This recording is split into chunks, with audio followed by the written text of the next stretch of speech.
Elena, buen día, buenos días. Buen día, buenos días, ¿qué tal? Muy bien, aprovechamos que participas en la Barcelona Women Acceleration Week para hablar un ratito contigo sobre edadismo. Es la tercera causa de discriminación más común a lo largo del mundo, pero no se habla mucho del edadismo, ¿verdad? Efectivamente, no se habla mucho del edadismo porque el edadismo es el único ismo socialmente aceptado ahora mismo, ¿no? Hoy en día, ¿no? Es una de las formas más comunes y socialmente aprobadas de prejuicio y discriminación, ¿no? Que de alguna manera se han naturalizado en nuestra sociedad y todavía no es visible, ¿no? Uh-huh. ¿Cuáles son las actitudes edadistas? ¿Lo digo bien? Claro, es que esta la palabra no estamos acostumbrados a utilizarla.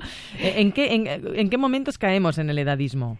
Mira, pues caemos en el edadismo. A ver, el edadismo son esos estereotipos, prejuicios y que al final son esas actitudes o esa acción, ¿no?, discriminatoria por razón de edad, ¿no? Y los estereotipos más comunes, por ejemplo, yo que trabajo en el ámbito de la gerontología, aunque el edadismo no es solo contra las personas mayores, pero sí que se ha estudiado mucho y sí que incide mucho en las personas de más edad. El edadismo esta discriminación por razón de edad nos puede afectar a lo largo de toda nuestra vida. Otro grupo que sufre edadismo es, por ejemplo, las personas más jóvenes.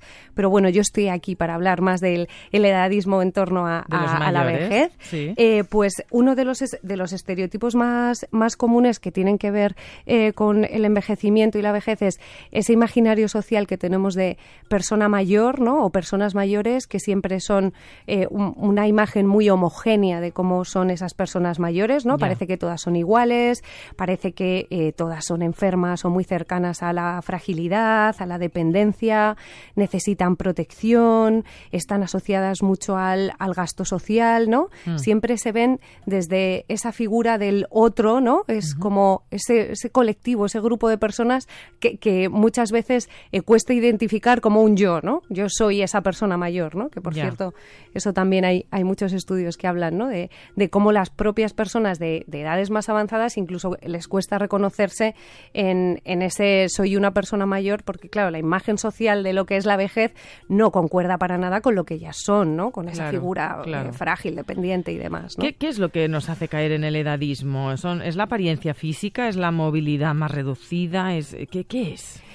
Mira, por ejemplo, o sea, la jubilación es claramente un momento en el que también, pues eso, cuando cumples esa determinada edad y dejas de estar en el mercado laboral, yo creo que es uno de los hitos más importantes en los que pues te marca la vida de una persona, ¿no? Y donde claramente ya parece que la persona deja de tener esa identidad que tiene, ¿no? Porque tú cuando te presentas a alguien, ¿no?, pues te preguntan, Samantha, ¿tú quién eres? ¿A qué te dedicas? ¿Qué haces? ¿No? Claro. Entonces, tú cuentas, ¿no?, en lo que estás, lo que haces, lo que te gusta, ¿no?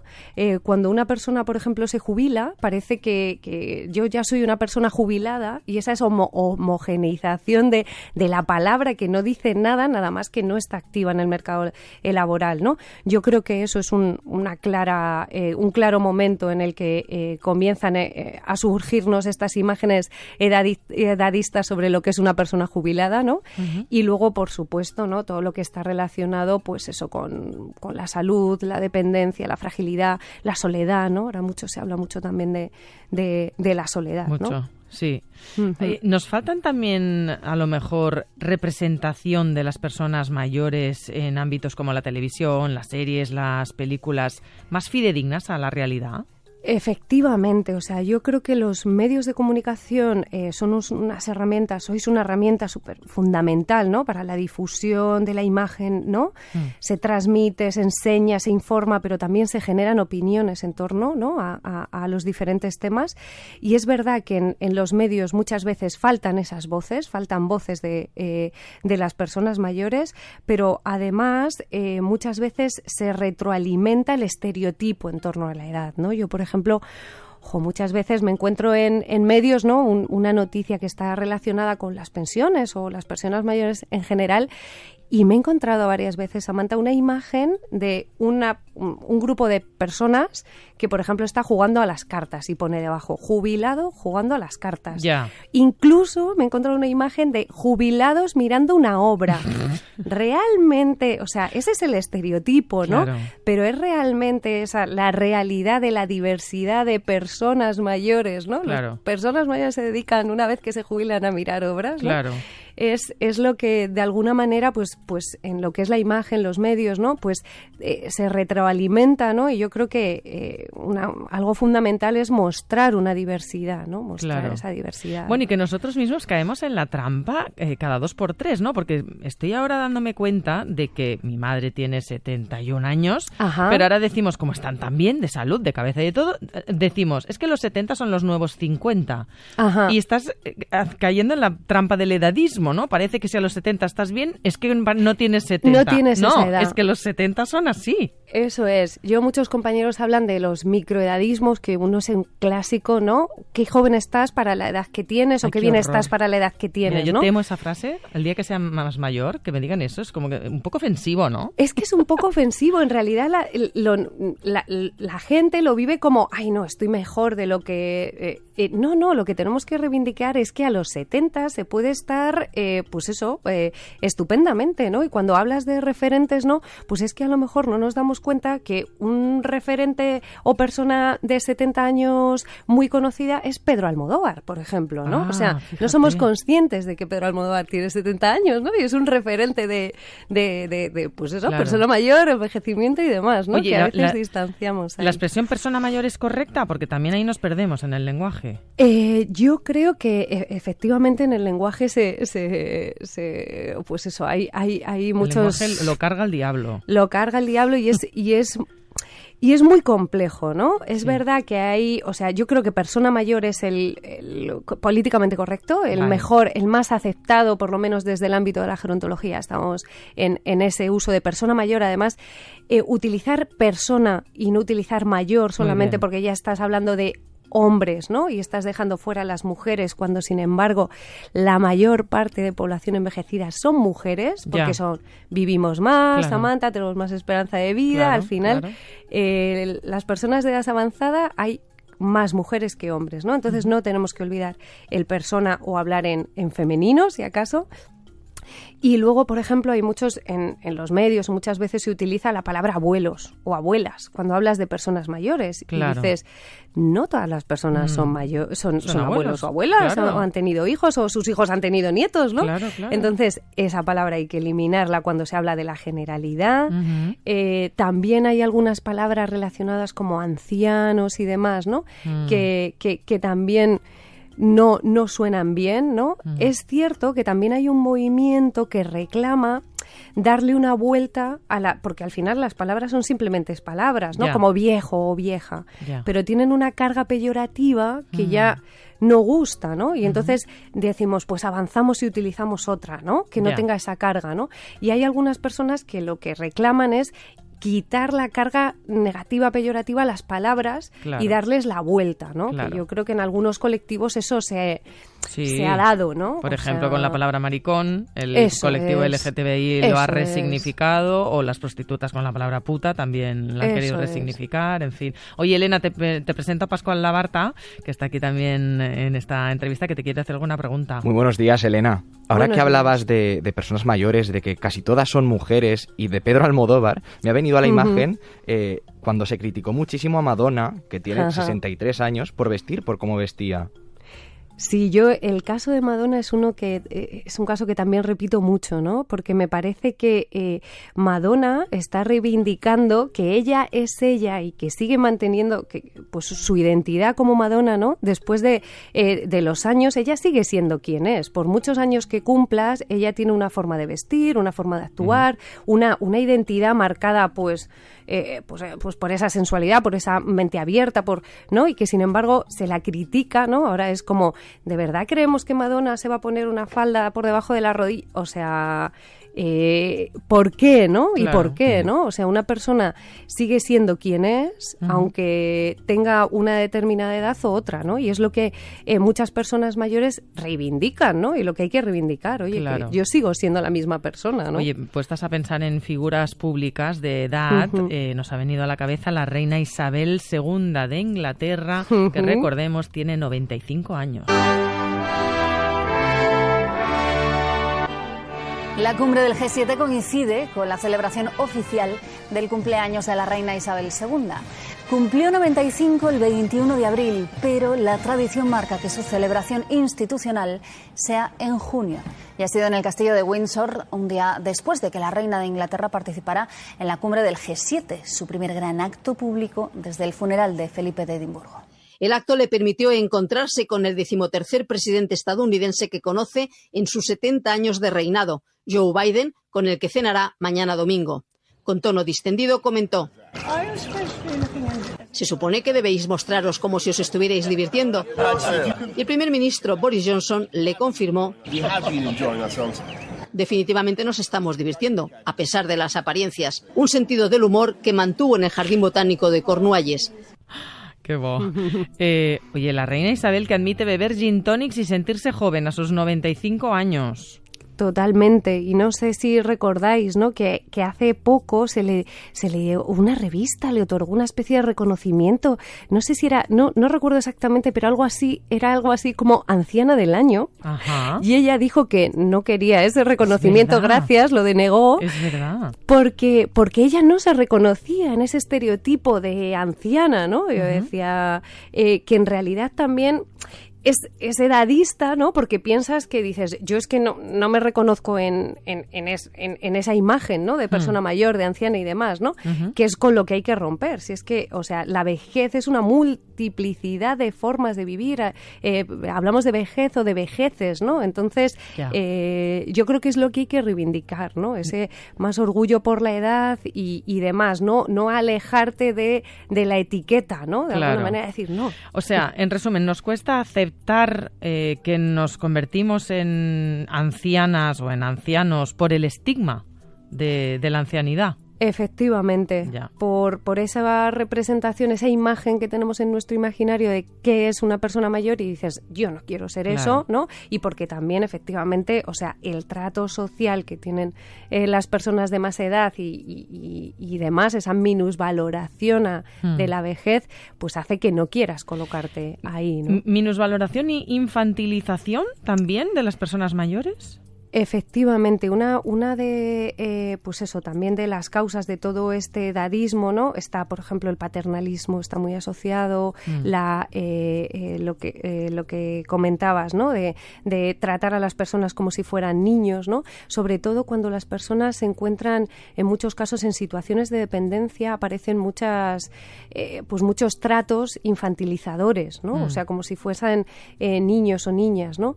Y eso muchas veces emerge o intenta emerger muy asociado al cariño, pero en realidad ese trato paternalista, infantilizador, sí que lo que te hace es posicionarte en un estatus, en una jerarquía superior, ¿no? Claro.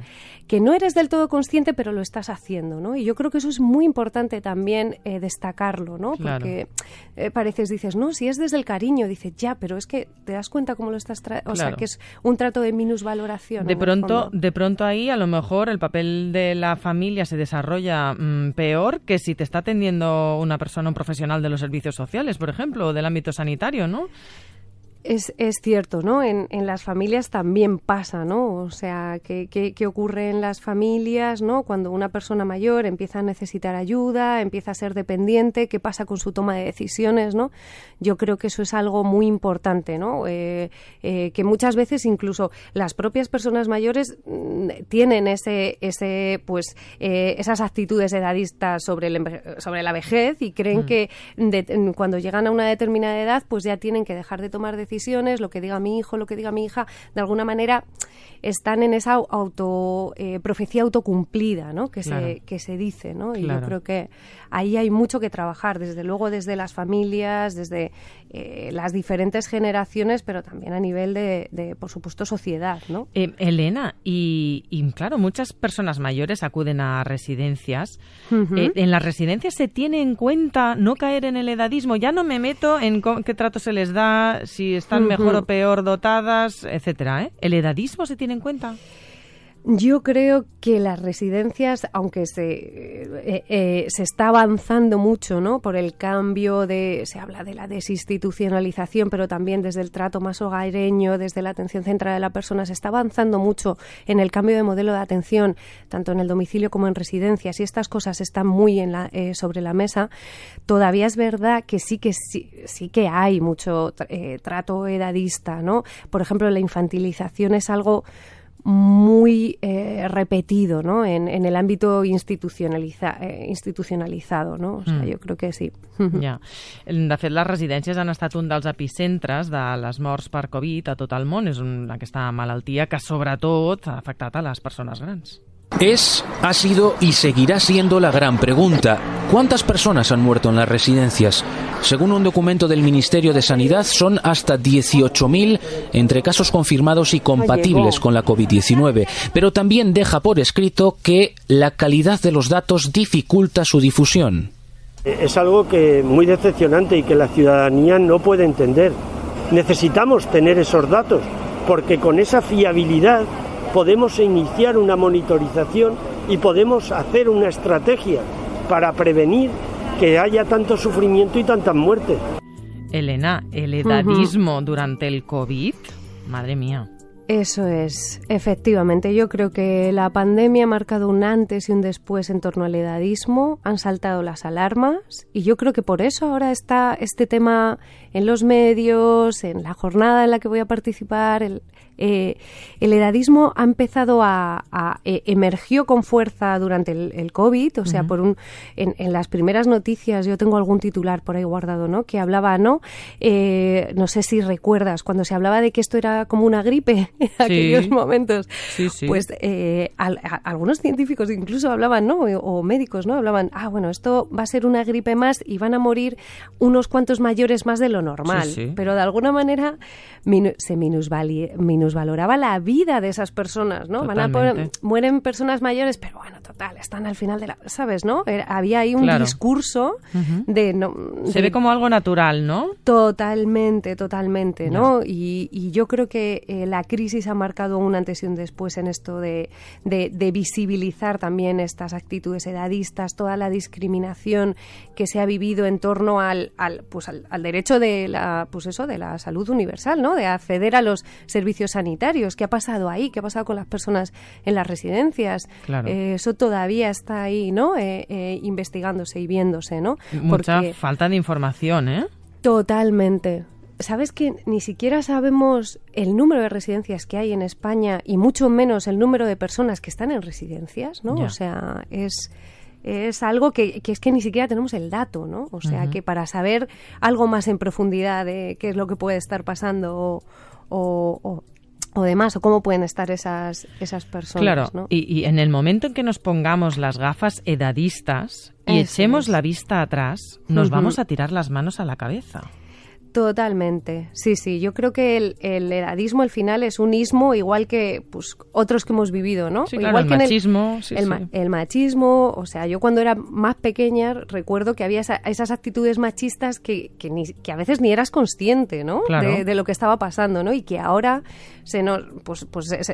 nos saltan las alarmas y hay cosas que no podemos ver en los medios, en la publicidad, ¿no? O sea, que están totalmente, de alguna manera, ya como prohibidas socialmente, ¿no? Yeah. Con el edadismo esto empieza ahora. Yo creo que una consecuencia positiva de toda la crisis, dentro de todo lo negativo, por supuesto, es que como ha emergido tanto el edadismo y ha sido tan bestia, ¿no? ha surgido un movimiento en contra de esto, ¿no? Y empieza a hablarse de lo que es, se empieza a visibilizar y se empieza a trabajar en cómo abordar este tema, ¿no? Entonces... Claro. Hace pocos días saltaba la noticia de que los principales consumidores de tranquilizantes en España, el retrato robot, serían mujeres mayores de 65 años. ¿El edadismo tiene que ver también con esto? Pues también afecta efectivamente a la salud, al bienestar, incluso a la esperanza de vida, ¿no? O sea, hay algún estudio que hace relaciona, ¿no? Las personas que tienen actitudes positivas sobre el propio envejecimiento, que pueden vivir hasta 7 años más que las que tienen actitudes negativas sobre lo que es la vejez, ¿no? Claro. Porque si tú llegas a una edad en la que crees que ya no vales para nada, o sea, que ya eres una persona que está fuera de todo, que ya pues te vas excluyendo, ¿no? de la sociedad, ¿no? Con esa profecía autocumplida, y de alguna manera eso pues está relacionado con la salud, el bienestar, la salud mental, por supuesto, el tema de la soledad, y entiendo que en ese sentido pues en la necesidad de consumo de ese tipo de fármacos, ¿no? Claro. ¿Cómo luchamos contra el edadismo? ¿Cómo lo hacemos? A ver, yo creo que se pueden hacer cosas, evidentemente, ¿no? A ver, en el ámbito más de las relaciones, o sea, tenemos que trabajar desde la igualdad, igual que el resto de los ismos, que lo que se defienden es la igualdad entre personas. Este movimiento lo que reclama es también lo mismo, ¿no? Que a las personas mayores se les trate de manera igualitaria, ¿no? Uh-huh. Entonces, hay que trabajar desde unas relaciones, desde trato igualitario, basadas en la naturalización y demás, ¿no? Uh-huh. En la educación, ¿no? En el ámbito familiar, pero también en el formal y el informal, ¿no? Trabajar todo este tema, ¿no? En las políticas, ¿no? Yo creo que la edad cronológica no debería ser un instrumento que marque personas de tal edad o personas de otra edad, ¿no? Eso habría que trabajar mucho en cómo hacer eso, y que no fuese un instrumento así con tanta facilidad con la que se usa. Uh-huh. Pero yo creo que también, o sea, una de las claves que está combatiendo y que va a combatir, y yo creo que es la fundamental y la más importante, ¿no? De toda esta imagen y social de lo que es el envejecimiento y demás, son las nuevas generaciones de mayores, ¿no? Yo veo que lo que va a romper y romperá, ¿no? Todos los discursos edadistas y estereotipos son las propias personas mayores, porque son ellas las que rompen las etiquetas y los moldes, ¿no? Y reclaman una identidad, ¿no? Esta Madonna, ¿no? Uh-huh. Que cada vez se ve más diversidad, que reclaman una identidad muy alejada de esa edad cronológica, ¿no?